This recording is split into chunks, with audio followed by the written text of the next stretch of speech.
welcome to Autumn Leigh at Home. Today I am going to party prep for 4 parties within the next 3 days that I am either hosting or attending. I know, I'm crazy. However, to be fair, I'm only hosting one of those parties. The other 3 were attending and maybe taking a side dish or a dessert of some sort. So I'm going to try to use my time wisely and go ahead and food prep today. And I would love for you to follow along with me as we prep as much food as we can ahead of time, including thawing out and cooking our meats for the pastas. I'm going to try to do a pasta bar tomorrow, which is the party that I'm hosting. We're doing a Christmas party with family. So please follow along with me as we go ahead and get started.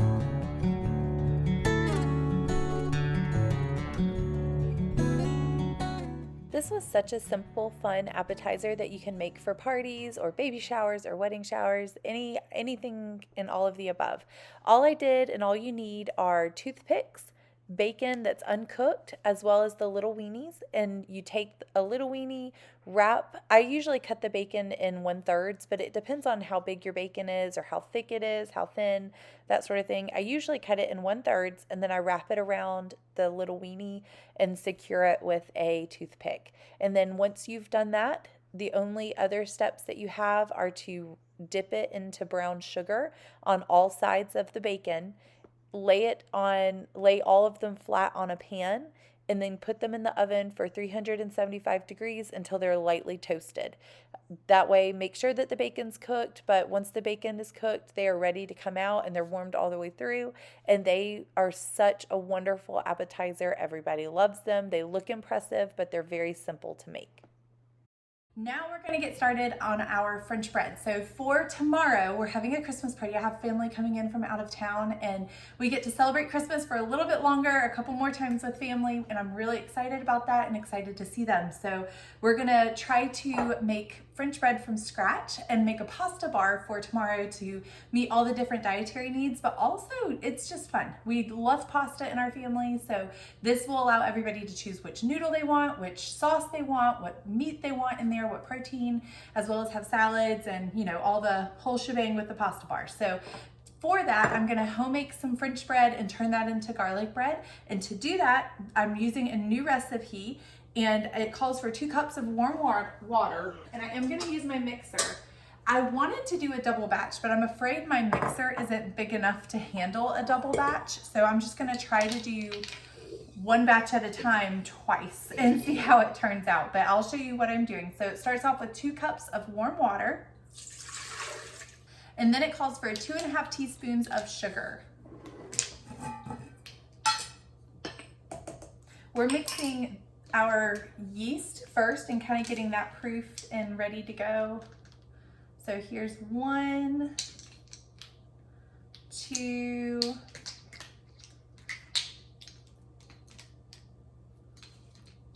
oh, can't get it, 3, well, 2.5. The third one was a 1/2 teaspoon. And then it calls for 1 tablespoon of yeast.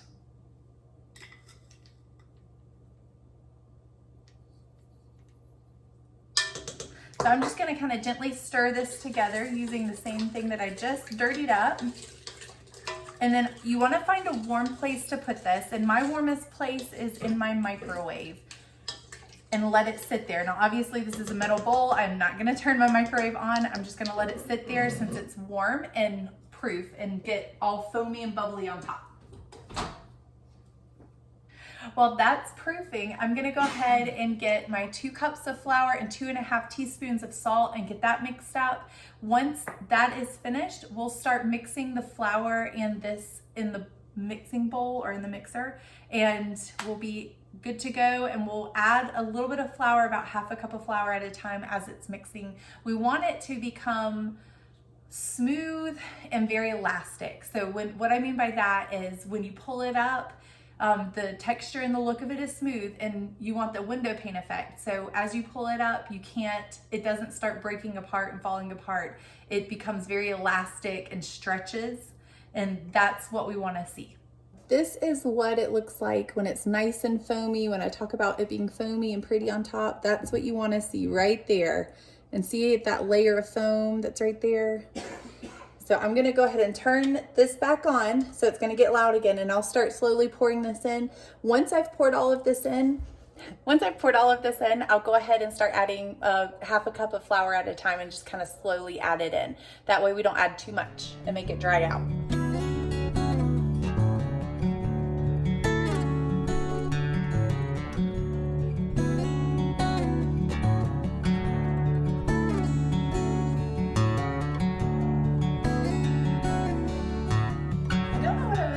I put my other hook in there instead of my dough hook. So I'm gonna go ahead and change that out now. That is kneading so much better than the other attachment. So I'm glad I changed it out and took the time to do that, even though it means I have to wash both of these attachments now. But see how it's kneading it a lot easier than the previous attachment? While that is finishing up kneading, I know it's kind of loud, so I apologize, but I didn't want to waste my time in the kitchen. I wanted to utilize whatever time I had available to go ahead and get as much done as I can. So while that is kneading and it's taking a little bit longer than I planned for it to, I'm gonna go ahead and get ready for our Italian sausage. I have it upside down. I'm gonna go ahead and get this open. I believe there's skins on it. It's been a long time since I've cooked this kind of sausage, but I thought it would be fun for the pasta bar to have options. So have grilled chicken, which my husband's gonna actually help me with later, and do the Italian sausage, which I thought would be fun as a second option for a meat that they could put on it. Now, I think there's skin on this, and yep, see, there's skin on it, on the Italian sausage. So I'm gonna go ahead and take that skin off right there and get the sausage into the pan and go ahead and start kind of frying that up, grilling it up. I don't know the right word for it. And get that cooked. We'll put it that way. I'm gonna go ahead and get it in the pan and get it cooked. And that way we're using our time wisely, because I can go ahead and cook this tonight and then just reheat it tomorrow, and half of our meat will already have been finished. I was hoping to get to the chicken tonight, but I think I was just being a little overzealous. And I still might be being a little overzealous trying to get it all done tonight with the chocolate oatmeal cookies and the French toast and everything, but I'm gonna do my best to get it as much as I can done. So that's the plan, is still to get all of those things finished. And that way it's less for me to do tomorrow. When you're party planning, my goal is always to get as much done ahead of time as I can. That way when my company arrives, I can still have a home cooked meal from scratch as much as you can. And you can spend, instead of spending your time in the kitchen, you can spend your time with your family or friends. So that's my goal for tomorrow, is to have a home cooked meal. I know my family is very much looking forward to the fettuccine Alfredo. That's one of their favorites, with the baked bread from scratch, from home cooking. And so we're gonna make sure that, especially one of my sisters, she especially likes it and requested it. So I'm gonna make sure that we fulfill that wish, and we'll have a great time just getting to spend time together tomorrow instead of cooking. These things are a little tricky. Trying to get the skins off without smushing the sausage. There we go. Almost done. The last one. Okay, my hands are nice and clean. There we go. My hands are nice and clean, so I didn't want to touch the meat again after I washed my hands. But now that my hands are clean, I'm gonna go ahead and try to do the window pane test. And this is not near as sticky as it was, so that's a good sign that we're heading in the right direction. I'm just gonna get all the dough off, that way we're not losing out on any. Okay, so see how this is sticky, but when I lift my hand up, you don't see any? That's what you want.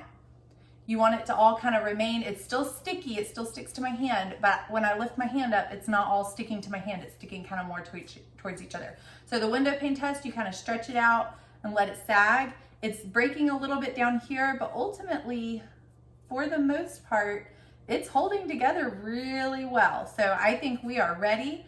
The next step for me right now is to oil the top of this, and then I'm gonna give it a nice cover, and I'll probably just use saran wrap. You can use other things. I would not recommend aluminum foil, but use saran wrap, maybe a dishcloth, a dish towel. You just don't want it to dry out. So get your saran wrap, a dishcloth, put it over this, wrap it after you put your oil on, and then find a warm place again. So for me, my warm place is this time is going to be on top of the stove because I'm about to start cooking the sausage. So I know that it's going to be warm in that area from cooking the sausage. And that way we want to see this double in size.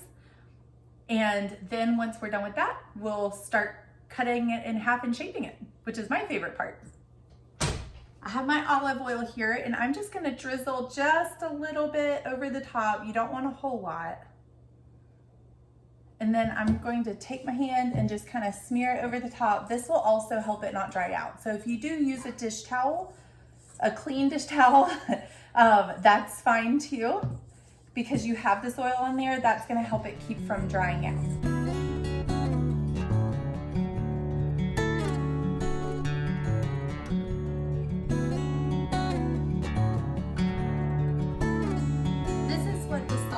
Looks like right now.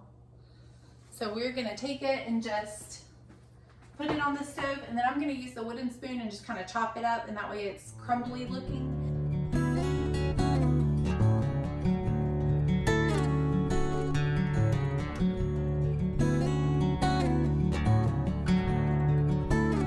Okay, so I think our sausage is finished.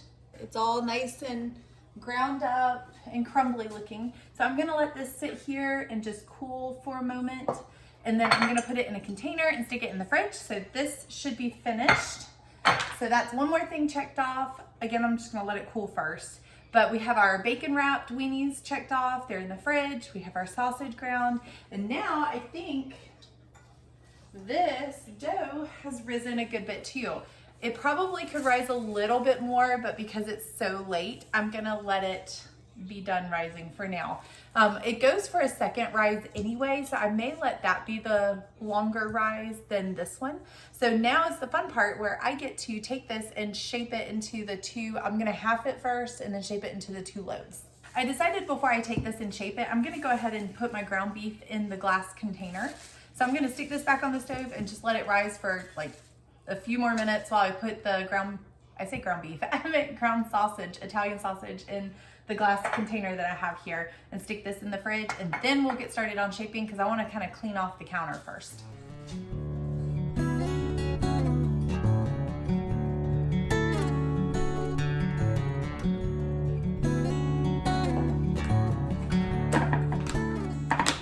That's one more thing checked off, and this is gonna go in the fridge once it cools off a little bit more. It's a little too warm, I don't want the glass to break.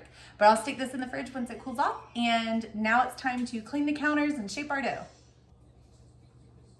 My counters are wiped off and clean, so now it is time to do my favorite part, which is shape the dough and cut it in half. So I'm gonna go ahead and sprinkle the all-purpose flour onto the countertop.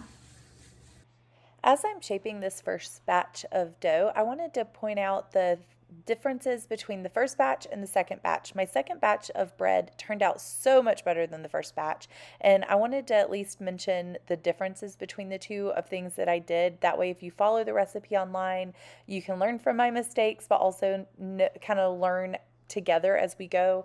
One of the things that I did very different was I used bread flour for the second batch, and it turned out so much better. This first batch tasted okay, but it did not rise at all. So I was a little concerned about that. And then another thing that I did different was I did not stretch and fold, which is what you're seeing me do here. For the first batch, I followed the recipe and it said to stretch it out and then roll it up. I did not do that for the second batch because I noticed that it was getting a lot of bubbles, and I kind of wanted to save those bubbles and see if that helped it rise more or helped not lose the fluffiness of the bread. And it seemed to have. I had a lot more, it was a lot more fluffy for the second batch. A third thing that I did different, I did not do an egg wash for the last batch. When you see the finished product here, you'll see that it got really crackly looking, and I think the egg wash is what caused that. Plus, I think it also got a little bit of a crust when I was letting it rise. So I used a moistened towel, paper towels over it to keep it from getting too dry. If you are having a party sometime soon, I would definitely recommend, the best advice I could give you is to plan ahead. If you know that you're having multiple parties or hosting a party, you can plan ahead and make sure that you are able to do as much as you can ahead of time. Not only does that save you time and energy, but it also can save you a lot of money, because then you can buy the ingredients that you need at the stores and prices that you want them, instead of having to pay top dollar at the last minute store or buying everything and not having time to cook it. So you have to buy everything pre-made, which of course increases the price of it. So this is a good way to be able to have a home cooked meal, because not only do you know exactly what's in it, but it also can save money. Those look pretty. And the smell of dough is always wonderful. I love the smell of the yeast cooking and the dough rising. And the best smell that you could ever have is smelling fresh bread right out of the oven. My kids know it every single time they get home from school. They know that I've made some sort of bread item when they walk in the door, or when they wake up in the morning, or at night even. They love it and get really excited. Now that our dough, our bread is shaped, we're gonna go ahead and let it rise again for another 30 minutes to an hour. It says to cover it lightly, so if you have saran wrap, a clean dish towel, any of those things, I'm gonna use a clean dish towel because that's just what the instructions said. So I'm gonna go ahead and lightly cover this. Oh, that one kind of has stains on it. Let's see. Okay. Clean dish towel. I'm gonna go ahead and stick this on the oven and let this rise while I preheat the oven to 400 degrees. The next recipe that I'm gonna do is chocolate oatmeal cookies. This is a gluten-free option for anybody that might be gluten-free, and it's a recipe that I grew up eating for my entire life. My mom made them when I was younger, and so it's definitely a family favorite. It starts off with quick oats. I will list as I'm making it what ingredients I'm adding, because it is a time-sensitive recipe. So it's one that you want to make sure that you can do while you can stay focused, because that way you can actually get everything done while you're doing it. So I'll probably do a voiceover for this part, just so that you guys, so I don't mess it up, and so that you guys hopefully can understand it a little bit better as I go. But I will list the ingredients out as I go, and that way you guys can follow along. I will also post the recipe in the description below. Of the recipe that I'm using is somebody else's, but it's the exact same thing that I used growing up. I will say the only difference that I do from the recipe is that the recipe calls for 3 cups of quick cook oats. I only use 2.5 cups, maybe a little bit more than 2.5. If you use all 3 cups, it ends up being crumbly and dry, and the cookies don't hold together as well. So I would recommend using 2.5 cups, maybe a little bit more than 2.5 if it looks like it's not gonna hold together very well. This is a recipe some people struggle with. Depending on the moisture in the air, I think that sometimes that affects it, and depends on how it turns out. I've never had any problems as long as I went by this recipe and I used quick cook oats and only did 2.5 cups. So as long as you follow the recipe, if you have any problems with it, comment below. I will try to help you troubleshoot the issue. And if it's too dry, you want to add less oats next time. If it's too wet and it's not hardening, the cookie isn't hardening, you may want to add a little bit more oats. So it could also depend on the type of oats that you buy. These are from Aldi. This is the kind that I've been using, but I also have used the version from Walmart as well. So you could try either one. I'm gonna go ahead and get my oats poured out, and it calls for 3 cups, but I'm just gonna do 2.5. And then the first step is to get your oats and mix your salt in with your oats and set them aside. And then you'll get started with your butter, milk, cocoa, and sugar mixture on the stove. That's one that you want to be very careful not to burn or overcook. And so you have to stand there and watch it really carefully. So before I even do that part, I'm going to go ahead and get wax paper and lay my wax paper out, because once this is finished, we will quickly be adding our oats, our peanut butter, and vanilla extract. So if you want to go ahead and get those ingredients out as well, and start measuring those out, that would be very helpful for you because again, it's time sensitive. You want to move fast. Once you get it off the stove, that's when the chocolate is hot and bubbly, and that's how it cooks your oats and mixes everything up well and kind of melts the butter too to allow it all to harden together. So make sure you work quickly and stay focused, which is not something that's my best quality. I got my chicken back in the fridge to let it finish defrosting in there or thawing out in there. I am gonna put my oats, my vanilla extract, and my peanut butter next to the stove because once we're ready to add them, we want to add them quickly. So I'm going to sit them right over here. That way we're ready for them when we need them. And now I'm going to measure out, I'm going to get my pot and measure out what I need in the pot. So that's the sugar, butter, milk, and cocoa, I think. I'll double check. I have my wax paper out, and now I'm just going to add a stick of butter, which is half a cup of butter.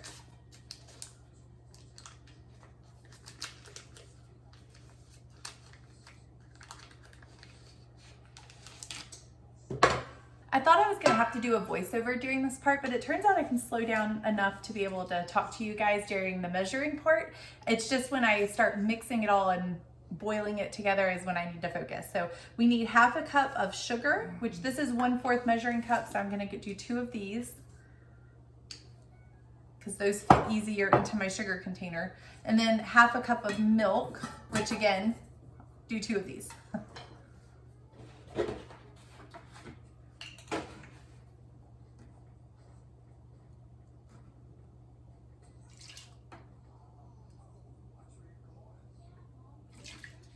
And then we need 1/4 cup of cocoa powder, which I already have here, but I am gonna rinse this off and clean it first before I get the cocoa powder. And when you mix this, you wanna melt it on the stove and then let it come to a boil for a minute, and then that's when you add the other stuff. Take it off the stove, add all the other ingredients, mix it really well, and then you're just gonna dollop it here on the wax paper. Here is the chocolate oatmeal cookie mixture that we're gonna bring to a boil. I have my other ingredients here that I'm gonna be using as well. I am a little nervous to go ahead and start boiling this because we have 7 minutes on the clock still left for our French bread loaves that are looking beautiful. Look how pretty those are. They're already doubled in size. So I think I am gonna go ahead and stick them in the oven after the 7-minute timer goes off. So I'm gonna go ahead, instead of boiling this right now, I wanna go ahead and get the egg wash on our French loaves, and that way they're ready to go when the timer goes off. And as soon as the timer goes off and I get these in the oven, then we will bring this to a boil. I just don't want this to start boiling and have to try to do both at the same time. Here's where I put the egg wash on the first batch. Again, for the second batch, I chose not to do it just to see if it would make a difference. And I definitely liked the way that it turned out for the second batch. I made sourdough French loaves recently, and it did call for an egg wash. So I thought it would be a good idea to put it on these. But then when I took them out of the oven, it just looked all cracked and crumbly, or not crumbly, but cracked and broken, and just looked kind of funky on this one. So I thought the second time around, let's just leave it off and see what happens. Typically, I love a good egg wash, but not this time around. Now that I have my mixture, liquid mixture, the chocolate mixture with the butter, milk, cocoa powder, and sugar, I got it up to a boil. I let it boil for a minute, and then I added my oats, peanut butter, and vanilla extract. Now, again, I noticed right away that this was drying out sooner than I would have liked. So I knew something was going on with it. But at this point, it was a little too late to add anything else. You can't really add liquid in once it's already at this point. So you just kind of have to keep going and hope for the best, because sometimes they turn out even when it looks funky like this, and sometimes they don't. Unfortunately, on this day, it did not turn out that great. If I'm being completely honest, I was a little frustrated with myself that I didn't just go ahead and get some more Hershey's cocoa powder to use, because I know that that works well. However, trying to take a deep breath and remember that this is all a learning experience. I'm learning something new every day, and this was just something that I learned this day, was how to do it differently. So normally when you're baking these, you want to see them more kind of gooey looking. These are a lot drier than I typically see them. So the only thing different than I typically do is I ran out of Hershey's cocoa powder, so I used the Aldi brand. I'm not sure if that maybe made a difference, but I still only did the 2.5 cups of oats, and there, as you can see, it's more kind of like super thick, not ooey gooey. So hopefully they don't become super crumbly and fall apart, and they'll still taste fine. And normally I would actually do them a little smaller than this so that they go a little further at parties. You want to see them about a spoonful size and kind of just dollop them onto your wax paper. Either way, it's chocolate with peanut butter and oats in it and vanilla extract. They're gonna get eaten one way or the other. Even if they end up being a little dry, they will still taste great. I think it's just more for like looks and that kind of thing that you would want them to be not quite as dry. And of course, you don't want them to be crumbly either. Typically, they're kind of shiny and ooey gooey looking, and then they'll dry into a good, nice shape.